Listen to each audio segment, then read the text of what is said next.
Hey friends, my name is George Gianaris. I'm a chef for 36 years, and if you're here, it's because you like to eat healthy, save money, and cook like a pro. It's summertime. You gotta have a lobster boil. So today I'm gonna teach you how to season, cook, and eat a whole lobster.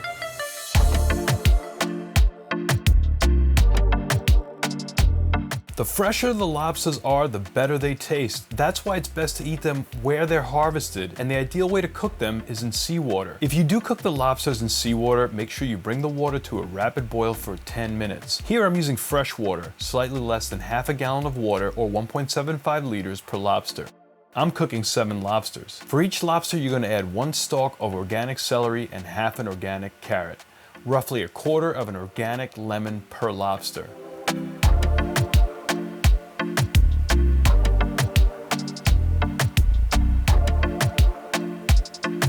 This is Madras curry, and I love this stuff. I've been using it for years. You're gonna add 1 teaspoon of Madras per lobster. If you're not into a curry flavor, you can switch gears and substitute it with the same amount of Old Bay seasoning. Grab your favorite summer ale and pour in about 2 to 3 ounces or 75 milliliters per lobster. I almost forgot to add a key ingredient, 1/4 of an organic sweet Spanish onion per lobster. You wanna bring this to a boil until the carrots are relatively soft. Then you add your lobsters. Bring them to a rapid boil. Start by cooking 1-pound lobsters for 10 minutes. If your lobsters are bigger, add 2 minutes per 1/4 pound. These lobsters were 1.75 pounds or roughly 0.75 kilos, so I cooked them for 16 minutes. So the first stage of the lobster is obviously to take off the tail. And what I do is I bend it backwards like this. First, let me just talk about the utensils. So this is like a little lobster pick, and this is a scissor, which comes in handy when you want to do the knuckles. And you should have also, get my stuff here, you should also have a spoon if you want to get daring. But basically what you do is you break off the tail, and then you want to pinch the tail inward like that. And once you crack it like that, you pull off the bottom part, and sometimes there's meat in here. You can get that out. This doesn't have any, but sometimes meat will get in here.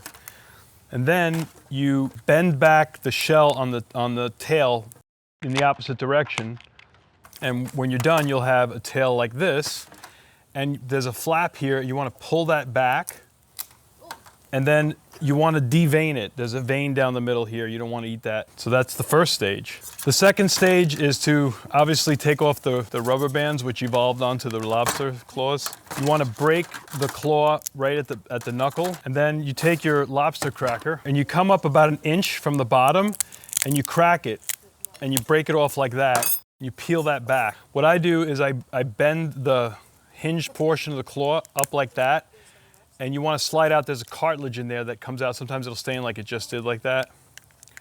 You can just pull the whole thing out. It doesn't always slide out, so you could use your little tool here and get it out like that. And then you want to pull that cartilage out too, because you don't want to eat that. And there you get the claw, and you do the same thing basically to the other claw. I use the claw sometimes to push the meat through and pull it out like that. Stage 3 is the knuckles. You want to break the knuckles off the body.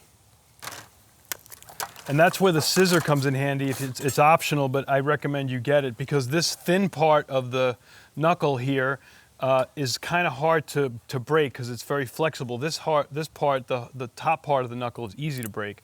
So you use your cracker and you crack that like that.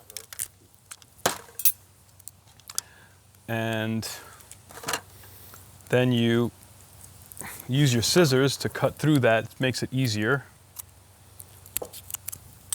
You peel that back, and you have all this meat inside here, like that. This part here, again, is more challenging to crack. You could try it, but you'll see it kind of bends. Sometimes it'll crack. See, that kind of bends. So you use your scissor to cut through that. And these scissors here, there's a link to them down below in the video for those watching. And you can just pull the meat out like that. And you do the same thing with the other knuckle. Now the fourth phase here, this is the one that, we start getting a little bit more daring. A lot of people don't go this far, but you break off the lobster leg. So this is the main trunk of it. You want to pop that off, and then you put it in your mouth and you start biting it towards your mouth like this. what you actually done is you pulled out a pretty good amount of meat from those little legs. Now the fifth step, this is the one where people kind of give up, like a lot of people don't want, but this is actually the best part of the lobster in my opinion. It's got the most flavor. It's very soft and it's more like a caviar, so if it's not for you, then don't ever have it again, but you should at least try it once. That's the inside of the carcass. You take your spoon, and inside of the carcass has this, it's green, and I think that's what turns people off, but it's really flavorful. And you could actually put this in bread, like a toasted bread with like butter. It's really, really good. Now normally, I don't even like to dip my lobster in butter. Like I don't do that. I just like it the way it is. And it was so much seasoning that I put in the broth that, and this one was a curry, I added the curry to it, and you can actually taste that in there. The final step is to take the carcass and to crack it down the middle like that, and in here is meat, and this is step 6, and you can pluck that out with your fingers, or you could be a little primordial man and just suck some of that meat out. Now, there is some. I think it's called. I think it's the lungs in here, and you don't want to eat that. You'll find out that it doesn't taste very good. It's not very edible. But in between that is meat. It's almost like crab meat, and there's quite a bit of it.